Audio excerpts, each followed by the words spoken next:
Hello, this is Christina again, and today we're going to be looking at the interesting colouring part of this Vanda Orchid. If you've not seen the first tutorial, please take a look at the description. So this is where we got to in our first tutorial, and you would most probably need wet wipes. Instead of this, what I'm using here, I didn't have any wet wipes handy. And so without further ado, let's jump straight into action. As you could see, I am going to use dusts. Because this is called porcelain, ideally I should be using chalks, but I'm not using them just yet. So there, we're going to stick with dusts. I think they worked out quite nicely at the end. I will show you they do not smudge, and I do use a fixative. When I was playing with this Vanda design the other day, I tried oil paints and even food gels, and then I tried the dusts, and the dusts worked the best. So this is not to say that oil paints is not going to work, but within my first try, which this is, the dust worked the best. You have to watch out for the back of the orchid because it looks nicer when it stays as white and as clean as possible, but fortunately with cold porcelain you could just use wet wipe or one of those things. And this is it. This is how you get that nice pronounced texture effect, which is absolutely lovely. I have not tried it with sugar, and my guess is that you might struggle with sugar. However, if you do use cloth like this that you use for dishes and for all kinds of things to do with food, I think you will be okay, but you are, or rather you will be doing it at your own risk. I do not recommend it.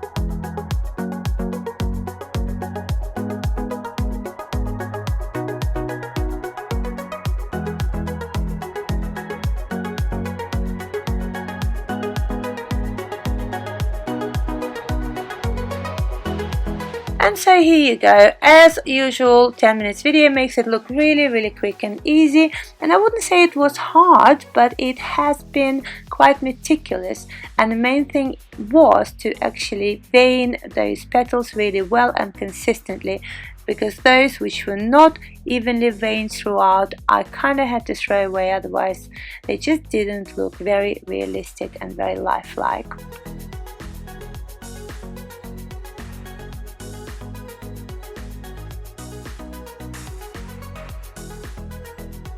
Okay, so what can I say about this center? I would say that it was quite tricky to make, to kind of sculpt, but filling it out with color is surprisingly easy. I've done it with dust simply because I wanted to make it easy and quick for the video, but actually if I was to do the master copy of it, I would probably use oil paints. However, those oil paints may take a couple of months to dry, as it turns out. I will be making a separate video on that. So bearing that in mind, you have to really pick and mix where to use them.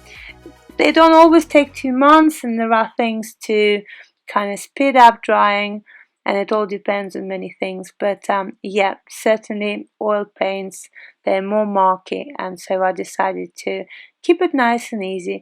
But I do prefer the way color sits when applied in oil for something like this in particular.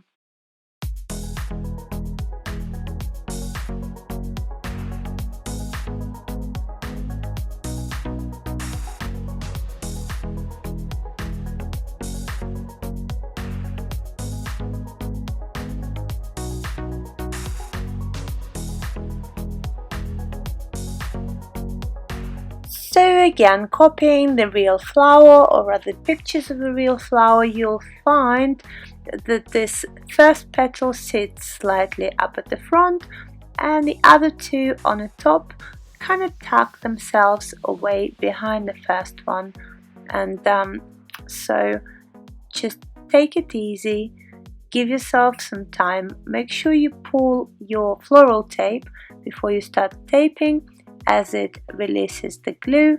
And even working with cold porcelain, you still need to join everything in. With the tape, make sure you don't overuse the tape, and if you need to, you could just use super glue to glue the stems together. That would allow for a thinner, more delicate neck.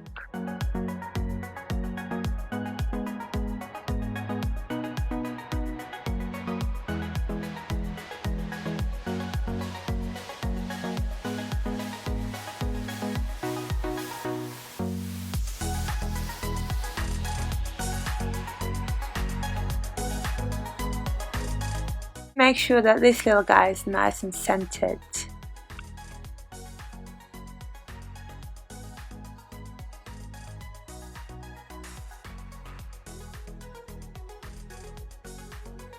So now we're coming to the last bit of this video, and namely I'm going to show you how to make this neck, or at least I'm going to try, because it's actually quite difficult to catch on the camera. So here I'm making my cold porcelain extra soft with some water and adding glue on a stem. And after this, all I'm going to do is I'm going to try and add as little cold porcelain as possible, and yet to hide and smoothen all of the wiring underneath. So the trick here, a thing that helps in my opinion, is not to have too much cold porcelain in your hand, and take your time, add a little bit of Nivea, etc., and perhaps more water. Your hands will get very sticky, so try to keep wet wipes, etc. handy, and then wipe your hands and restart again and use water to smoothen it all out.